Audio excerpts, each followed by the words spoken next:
इतना heinous crime अब तक पेंडिंग क्यों है? कोई एक्शन क्यों नहीं लिया? हमने इन्वेस्टिगेट किया, फिंगरप्रिंट्स के अलावा और कोई सबूत नहीं है। नया गैंग था या पुराना, या फिर कोई अकेला इंसान, अब तक डिसाइड नहीं कर पाए। और भी कई केसेस थे, इसलिए फॉलो नहीं कर पाए सर।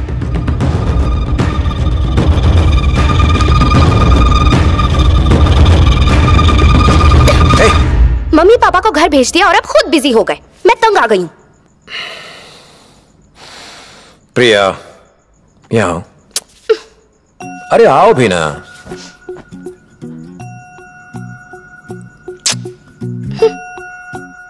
अच्छा बताओ, तुम्हारी सुंदरता का राज क्या है? ये मलाईदार गाल, रसीले होंठ, हिरनी जैसी आंखें, तोते जैसी नाक। ए धीरू, तुम तो मेरे लिए कुछ लाने वाले थे ना? कहाँ है? यहाँ मैं रोमांस के सागर में गोते लगा रहा हूँ और तुम्हें तुम्हारी गिफ्ट की पड़ी। पापा नहीं चाहिए, सॉरी।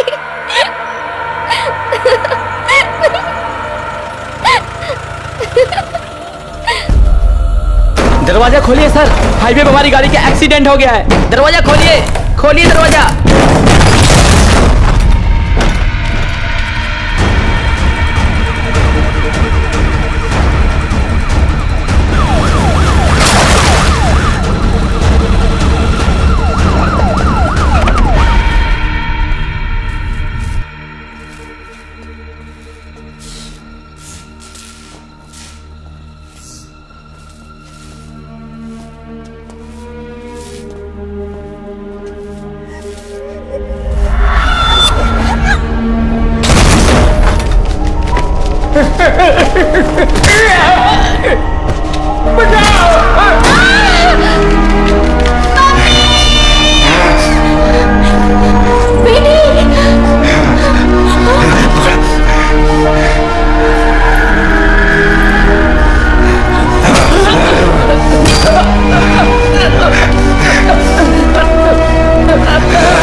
दो बॉडीज और हैं सर, जानवरों की तरह मारा गया है। Same modus operandi. फोरेंसिक वाले फोटोग्राफर अब तक क्यों नहीं पहुंचे? उन्हें ब्लड सैंपल्स और फिंगरप्रिंट्स लेने को बोलो। Yes sir. एक भी एविडेंस मिस ना हो। एक एक इंच सर्च करो। Okay sir. Line method search arrange करो।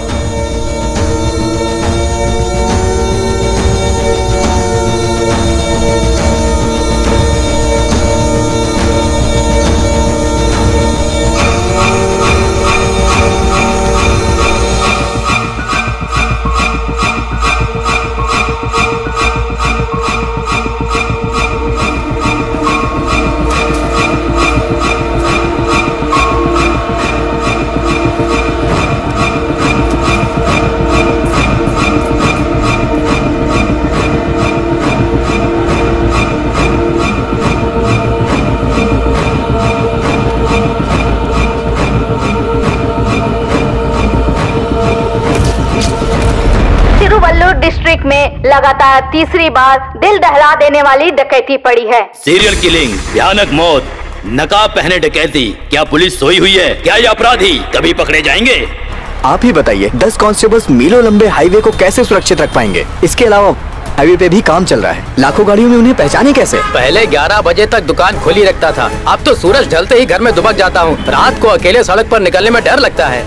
जब शारदा मैडम के घर में डकैती पड़ी तब से मैंने दूसरे घरों में काम करना छोड़ दिया। लोग इस गांव में अपनी बेटियों की शादी नहीं करवाते। हम खुद यहाँ से कहीं और जाना चाहते हैं। इससे पहले कि लोगों का पुलिस डिपार्टमेंट से भरोसा उठ जाए, इसलिए पुलिस को कड़ा कदम उठाना पड़ेगा और लोगों का भरोसा जीतना पड़ेगा। सत्या सर, तमिलनाडु के सभी पुलिस स्टेशन पर फैक्स भेजो। इससे मिलते जुलते सभी केसेस के डिटेल्स चाहिए। Photos, videos, dog squad details, fingerprints, पैर के prints, tyre marks, material objects, physical evidences, quest report, postmortem report और केस से रिलेटेड और सभी रिपोर्ट्स।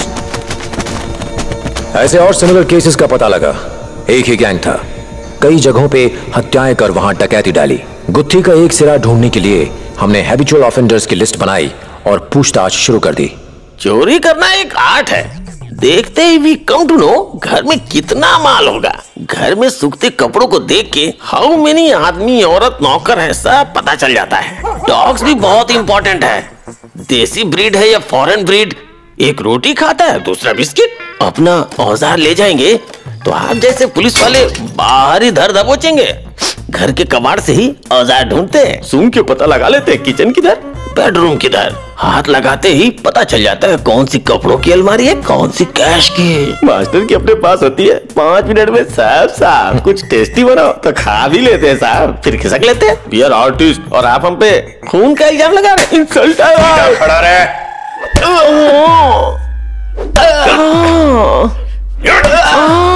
सर ये ऐसे नहीं मानेंगे।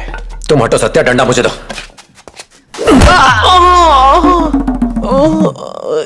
अलमारी खोलना मेरा खासियत है। 200 ग्राम तेल और पकड़ के लिए हाथ में राख चाहिए। वहीं जाते हैं जहाँ खिड़की के पास अलमारी होती है और खिड़की पे चढ़ के जमीन पे तेल डाल देते हैं और फिर जैसे चाहो एक उंगली से भी घुमा सकते हैं। और यही हमारा प्लान होता है सर, काम पूरा। भगवान हमारे पार्टनर हैं, लूट के माल का एक हिस्सा देते हैं। उनको कट नहीं मिला तो मेरा सर कट जाएगा। मैंने नहीं किया सर। और अपना मुंह। अरे ऐसा क्या किया? नकली दारू बनाता है, नकली दारू बनाता है। त्रिची में केरावा जाति का एक गैंग काफी सक्रिय हुआ करता था। मैं डिपार्टमेंट में था तो मरियप्पन गैंग डकैतियां डालता था। वो लोग अपनी असली पहचान छुपा के रखते थे। 25 सालों से इन्फॉर्मर का काम कर रहा हूँ, इस तरह का घिनौना अपराध कभी नहीं देखा। सही में सर मुझे नहीं पता है सर। कोई आइडिया नहीं है सर। तमिलनाडु सर। गन रखते हैं डकैती के लिए। कभी नहीं सुना। लाइसेंस निकालो। जितनी भी सुनसान जगह सब जगह नोटिस लगा दो।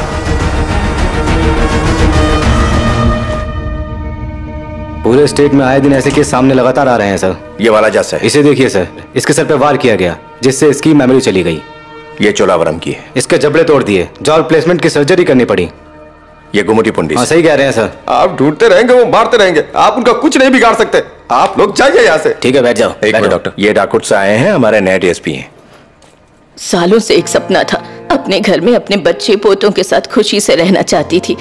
जो कष्ट मैंने सहे हैं मैं नहीं चाहती कि मेरे बच्चे सहे। जीवन भर मैंने त्याग किए हैं साहब। हम सब बहुत खुश थे, लेकिन उस काली रात को एक ही पल में सब कुछ खत्म हो गया। साहब जो हमारे साथ हुआ वो किसी और परिवार के साथ ना हो। उन्हें जिंदा मत छोड़ना साहब, उन्हें फांसी दिलवाना ताकि और किसी के साथ ऐसा ना हो। उन दरिंदों को मत छोड़ना साहब। मेरे पास मत आओ, मेरे पास मत आओ। कभी कभी कबड्डी कभी कभी कभी कभी कबड्डी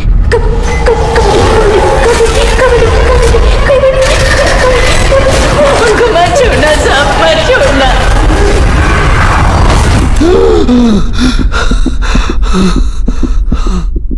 इन हाईवे डकैतियों को एक आम केस समझ के इन्वेस्टिगेशन शुरू किया था, पर ये ऑर्डिनरी केस नहीं है। ये एक्सट्रीमली रेयर और सीरियस केस है। कौन है ये डकैत? No idea. कैसे ट्रैवल करते हैं, जुर्म करके कैसे भागते हैं, नहीं पता। सिर्फ एक ही वार से विक्टिम की जान कैसे ले पाते हैं, नहीं मालूम। आज तक एक भी आई विटनेस क्यों नहीं मिला, अगेन नो आइडिया। वो शातिर न सिर्फ सवाल छोड़ गए पर साथ में एक फिंगरप्रिंट भी छोड़ गए।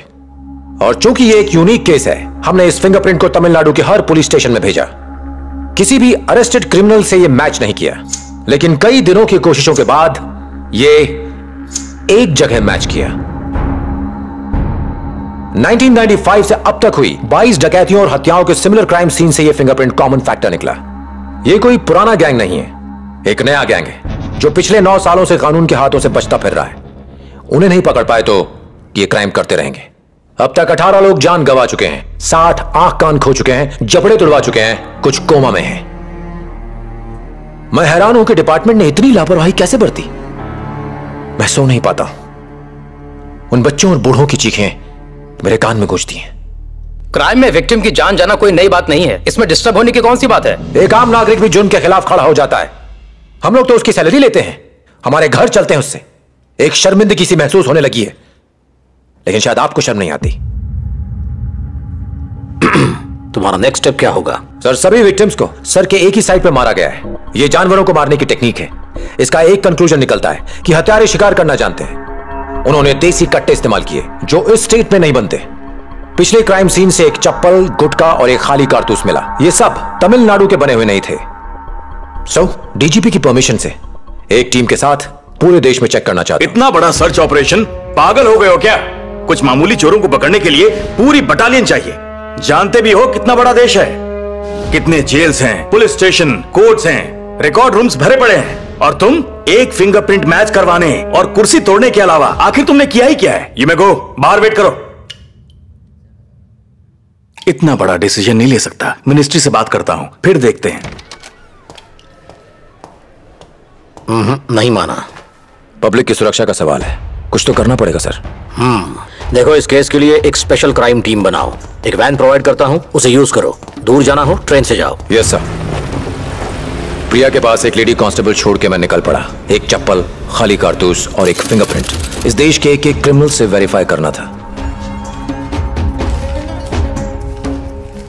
देखिए, आंध्रा में ज्यादातर ड्राइवर्स ऐसी ही चप्पल पहनते हैं। इस चप्पल से पता लगाना बहुत मुश्किल है। ठीक इसी तरह के 3 केसेस यहाँ भी रजिस्टर हो चुके हैं। 10 साल हो गए, अब तक कोई सुराग हाथ नहीं लगा। सर, अरे भैया, कौन थी? एसपी। सर, एसपी की कोई रिस्पेक्ट ही नहीं है। लगता है यहाँ पुलिस वालों की भी यूनियन है, इन्हें किसी की परवाह नहीं है। पूछो, अंदर जा सकते हैं क्या? भैया, अंदर जाएं? ऐसे देसी कट्टे यहाँ इजीली अवेलेबल हैं। इससे प्राइम एविडेंस नहीं मान सकते। यहाँ सेम मोडस ऑपरेंडी के 4 केसेस पेंडिंग हैं। जाके चंद्रपुर डिस्ट्रिक्ट में चेक करो। नो, वो हमेशा बैकडोर से एंटर करते हैं, पर आपके केस में सामने दरवाजे से आए। शादी को 2 साल हो चुके थे। प्रिया से इतने दिनों तक दूर नहीं रहा। पैसों की तंगी थी, ढाबे या फिर स्कूल में सोते, जो मिलता खा लेते। एक स्टेट से दूसरे स्टेट घूमते हुए टीम मेंबर्स बीमार पड़ने लगे। बहुत खतरनाक गैंग है, उन्हें पकड़ना बहुत मुश्किल है। क्राइम उनके डीएनए में बसा हुआ है। देखिए, क्रिमिनल ट्राइब्स जो शब्द है वो फॉरेनर्स ने इजाद की है। वो हमें गुलाम बनाकर हमसे हल चलवाते थे। दिल में गिल्ट थी कि प्रिया को टाइम नहीं दे पा रहा हूँ। उन दरिंदों को ढूंढने की मेरी कोशिश ने मुझे खून से सने इतिहास से रूबरू करवाया। भारत के हर एक कोने में घिनौने क्राइम्स होते आए हैं। जहां जहां भी गए, इससे घृणित केस पेंडिंग थे। उन सब केसेस से फिंगरप्रिंट्स के रिकॉर्ड्स इकट्ठा किए और उन्हें हमारे केस के प्रिंट से मैच किया। इन सब के पीछे एक ही गैंग का हाथ था। लेकिन कौन सा गैंग? कौन है वो? कौन है वो दरिंदे? इन केसेस से रिलेटेड एविडेंसेस और स्टेटमेंट्स को बारीकी से पढ़ने के बाद एक विचार आया। क्राइम्स की डेट और ईयर के हिसाब से इन डकैतियों को कैटेगराइज किया। एक छोटा सा क्लू मिला है। फर्स्ट, 1995-96 के बाद तमिलनाडु में ही नहीं बल्कि पूरे देश में 4 सालों तक गैंग एक्टिवेट नहीं था। क्यों? शायद सब उस वक्त जेल में होंगे, पर कौन सी जेल? सेकंड, 10 साल पहले तिरुपति में अरेस्ट हुए एक एक्यूज ने स्टेटमेंट दिया कि मैं छोटे गैंग की छोटी मछली हूं। ट्रक गैंग हफ्ते में 4 बार स्ट्राइक करता है, मुझे जाने दो, बड़ी मछली पकड़वा सकता हूं। क्राइम सीन के ऑब्जर्वेशन से गैंग का अंदाजा लग जाता है। थर्ड, एक डाउट है कि यह ट्रक गैंग है। 14 फरवरी 2000 को गुमिडी पुंडी में वारदात हुई, फिर 16 को आर्थर में, अगली वारदात 18 को कारीमंगलम धर्मपुरी में और 29 को बैंगलोर के बाहरी एरिया में वारदात हुई।